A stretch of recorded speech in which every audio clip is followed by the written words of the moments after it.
Han, oo nga naman. Baka ikaw yung kamatch ni Lara. Pwede ka maging donor.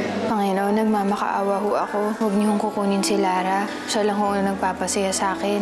Siya lang po ang buhay ko. Akalain mo, ikaw lang yung kamatch ni Lara? Nakapagtaka nga eh. Kaya siguro parehas ang ugali namin.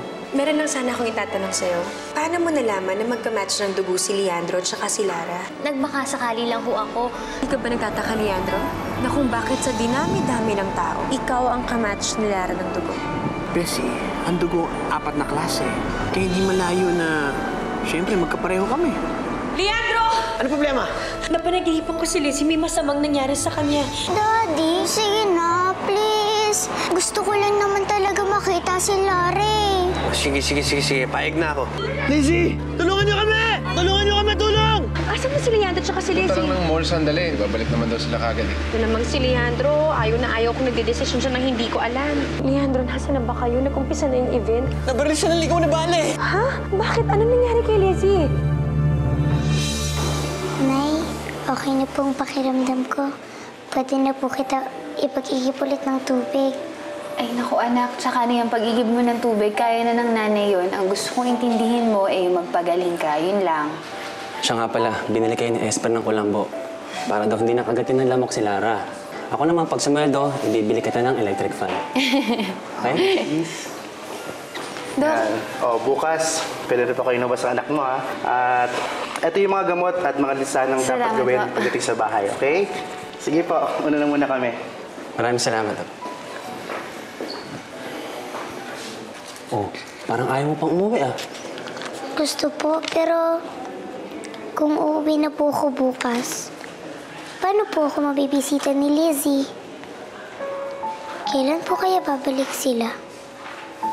Ang sabi po kasi ni Ninong Leandro, isasama niya daw po si Lizzie.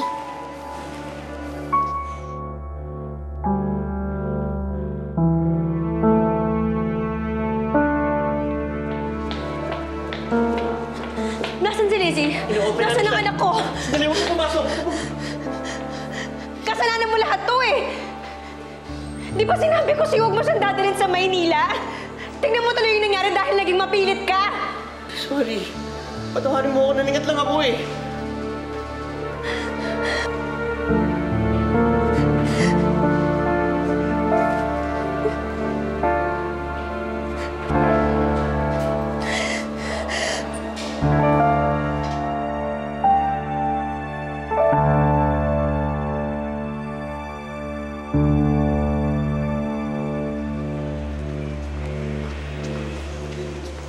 Marami parang kailangan gamot si Lara.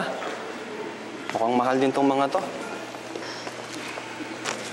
Itong gamot, kuya, wala naman sanang problema. Kasi binigyan naman ako ni Bessie ng konting pera para dito. Ang problema ko, yung pambayad dito mismo sa ospital. Eh yun na nga. Ilang araw nakakonfine si Lara. Malamang mahigit 10,000 lang babayaran mo. Sinabi ko pala sa boss ko na baka pwede kong mangutang. Pumayag naman siya. Kaso hindi ko nasabi kung magkano eh. Eh, kuya, kung sabihin mo kaya sa boss mo na nagtatrabaho na lang ako sa kanya ng libre hanggang sa makabayad ako. Baka naman pumayag yun. Isa pa, di ba, sabi mo sa akin, naghahanap naman siya ng tagaluto. Sige, sasabihin ko, mabait naman yun eh. Sana nga lang pumayag. Ayaw mo ba talaga lumapit kila Leandro? Eh, hindi naman kasi porkit na bati na kami ni Bessie. Hingi na lang ako ulit bigla ng tulong sa kanila. Nakakahiya kasi. Isa pa, ayoko madagdagan yung utang na loob namin ni Lara sa kanila.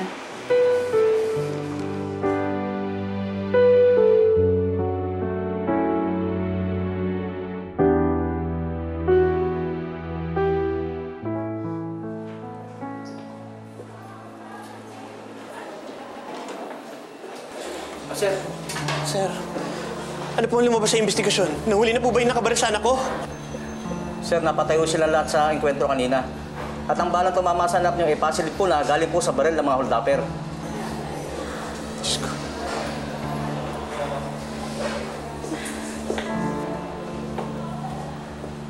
Mr. Alquar?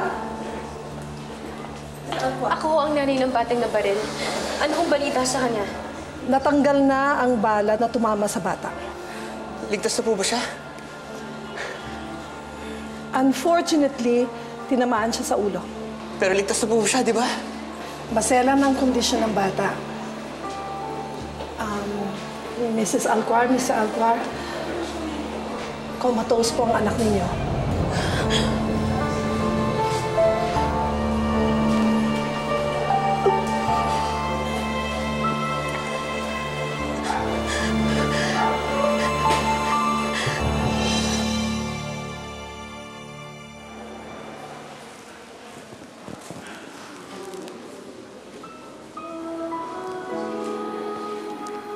Lizzie?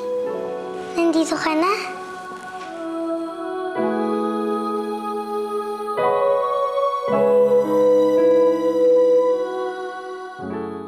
Nandito ka na, Lizzie. Akala ko, hindi mo na ako tatalawin. Alam mo, magaling na ako. Makakalabas na daw ako bukas. Pupunta ka ba ulit dito? Maglalaro na ba tayo? Bakit tayo mo magsalita? Di bale. Basta, nandito ka. Happy na ako. Babalik ka bukas, ha?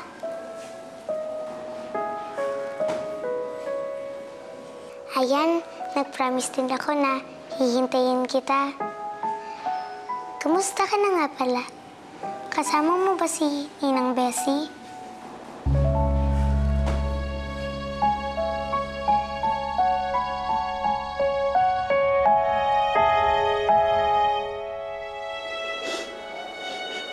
Panginoon ko, alam kong kayo ang nagbigay sa amin kay Lizzie.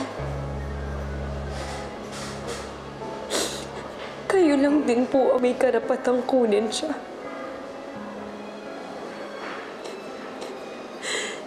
Ibinigay niyo siya sa amin at inalagaan namin siya.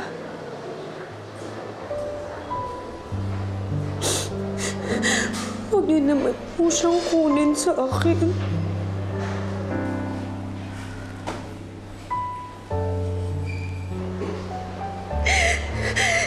Ibibigay ko po kahit ano. Kahit ano po, ibibigay ko sa inyo. Huwag niyo nang kunin sa akin ang anak ko. Parang awa niyo na.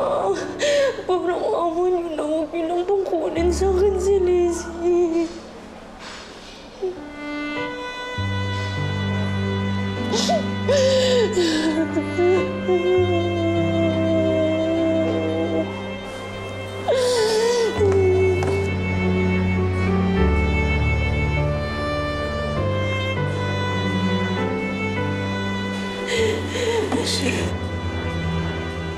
Sorry. Patawarin mo ako.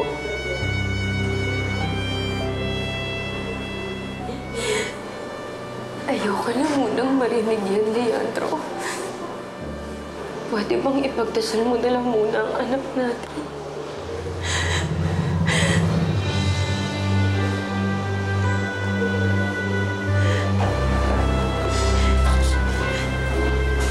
Anak, don't worry. God is good. Hindi niya papabayaan si Lizzie. Be strong. Matatapos din ang problema ito.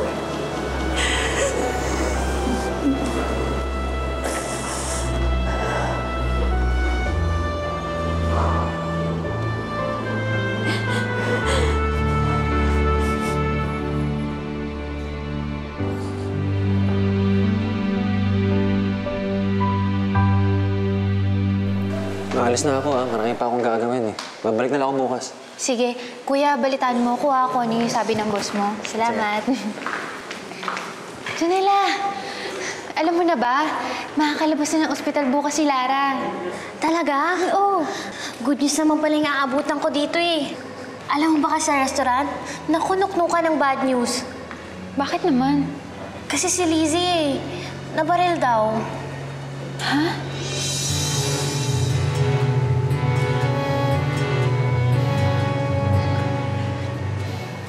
Lizzie? Lizzie? Lizzie, huwag ka na umiyak. Lizzie?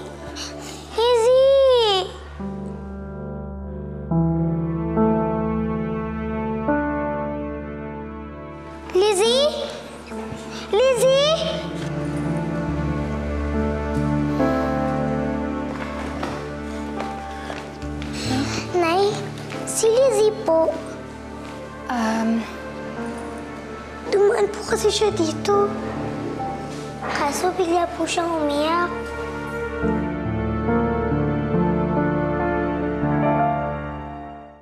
Nay, nasaan na po si Lizzie?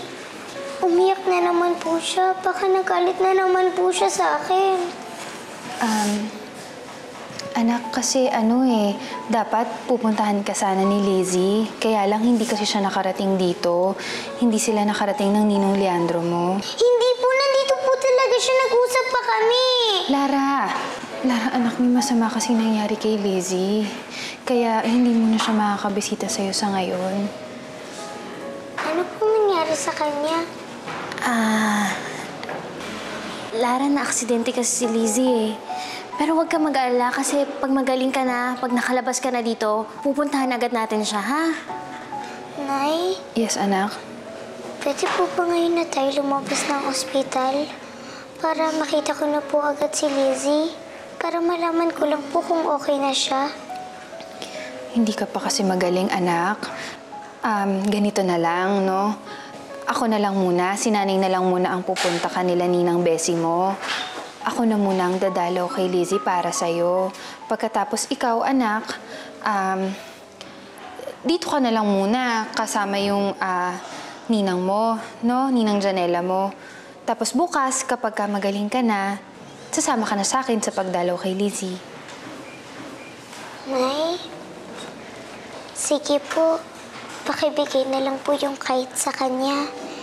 Kasi nung may sakit po ako, lagi ko pong tinitignan yan. Sinasabi ko po na gagaling ako para makapaglaro na kami ni Lizzie. Sigurado pong gagaling din siya kapag nakita niya yan.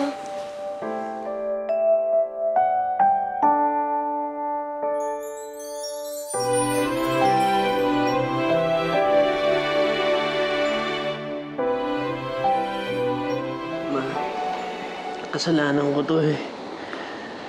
Kung sinunod ko lang ang gusto ni Bessie, hindi ko dinala si Lizzie sa Manila. Hindi sana mangyayari to eh. Tanga-tanga ko talaga eh. Don't blame yourself, anak. It's not your fault. It was an accident. Aksidente, yes. Aksidente na sanang naiwasan kung hindi ko sinawa yung gusto ni Bessie. Ayaw niya ako kausapin ngayon. Galit na galit siya sa akin. Ano na lang mangyayari? Ano na lang gagawin ko? Ano na lang sasabihin na asawa ko kung hindi magising anak ko? Paano na kami ni Bessie? Paano na lang ako? Huwag mo sabihin yan, anak. What? Magpakatatag ka, iho. You've done the best you could. Kailangan ka ni Bessie. Bilang lalaki, ikaw ang dapat magbigay ng lakas sa kanya. Kaya huwag kang mag-self-pity. Be strong, iho.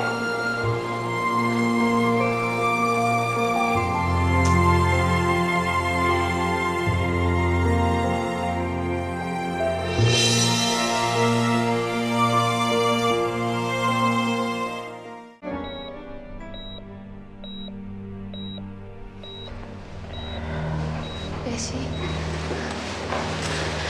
Bessie? Tita? Bilis talaga ng balita. Bessie?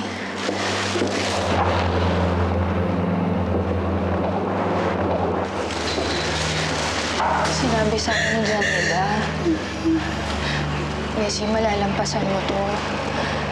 Sigurado ako. Si Lara, di ba, gumaling? Si Lizzie, sigurado gagaling din. Sabi ng doktor, comatose na daw siya. Hindi naman sigurado kung gigising pa siya ulit. Hindi ko na alam kung anong gagawin ko, Ophelia. Minsan, magdasal tayo ulit, ha? Si Lara, nung pinagdasal natin, gumaling, di ba? Pakikinggan tayo ng Diyos, ha? Ophelia, gagawin ko ang lahat.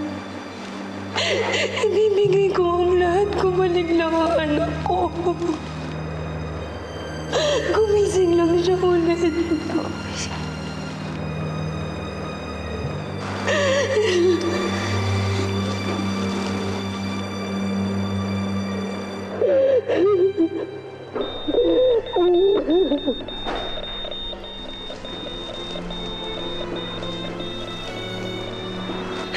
Bakit? Ano nangyayari? Bessie? Lizzie! Lizzie! Ano nangyayari? Bakit sila nandun sa loob? Ano nangyayari? Lizzie!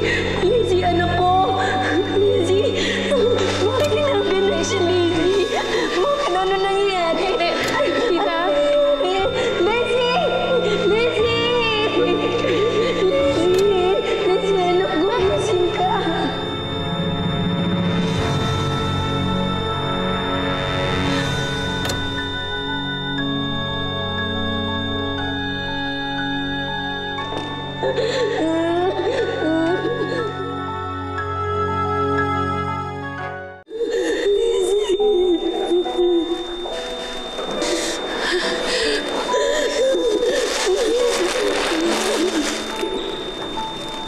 Saan na pupunta ako? Bessie, hindi. Hintayin natin. Hindi na pwede pumunta doon. Lizzie! Dok, ano nangyari sa anak ko? Mrs. Alcuar, nagkaroon po ng cardiac arrest si Lizzie. We did all we can pero wala na po ang anak ninyo. Bessie? Bessie?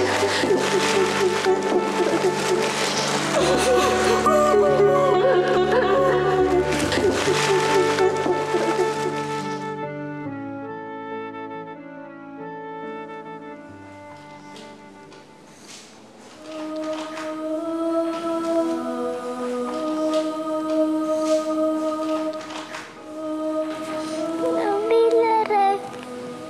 Biya ko yung girl, okay?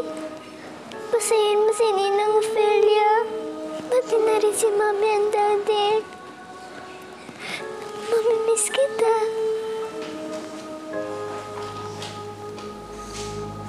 Lizzie? Lara. Lara, bakit? Bakit mo tinatawag si Lizzie? Napanaginipan ko po siya. Nagbabay po siya sa akin.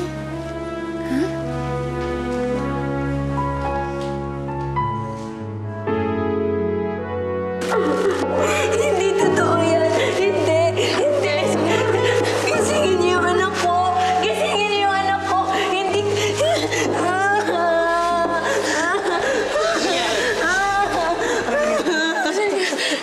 Ano nangyari?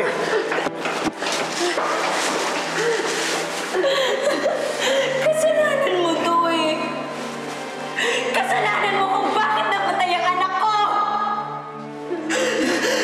Patayin si Lizzie? Oo. Oo, patay na ang anak natin. At kasalanan mo lahat yon. Dahil kung hindi mo siya dinala sa Maynila, hindi ito mangyayari sa kanya. Hindi ko ginusto mamatay siya. Ginawa ko lahat para protektahan siya. Hindi mo ginawa ang lahat dahil kung ginawa mo yon, hindi siya mababaril.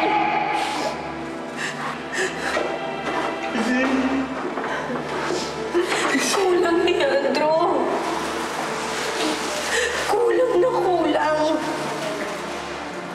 Nung una, kulang na kulang ka sa pagmamahal sa kanya. Sa atensyon.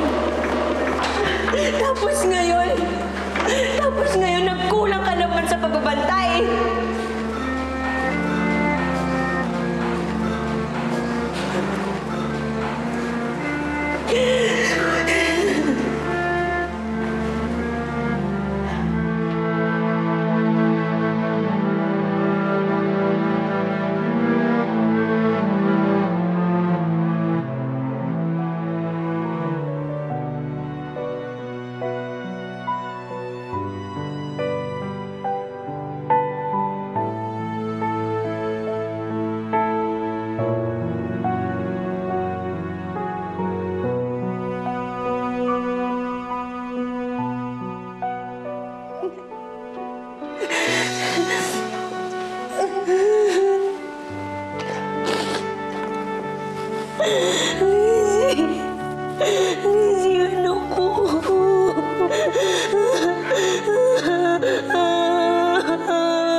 Wala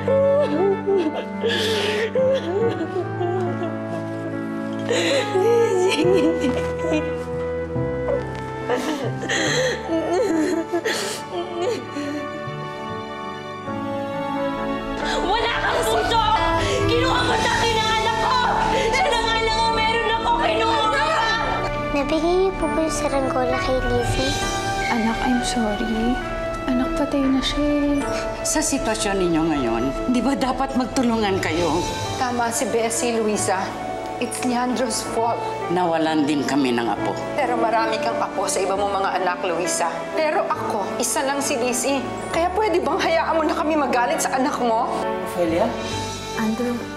Kilala mo si Sir Andrew? Ano ba? Dumating ka pa! May dala ka pang pagkain! Wala akong pera. Walang pera? May trabaho ka naman eh. Ako nga itong kailangan dilihensya ng dilihensya eh. Bakit ka ba ganyan? Pagkain mo dyan sa Ay! Kamusta na nga pala si Leandro? Kamusta na nga pala yung anak namin?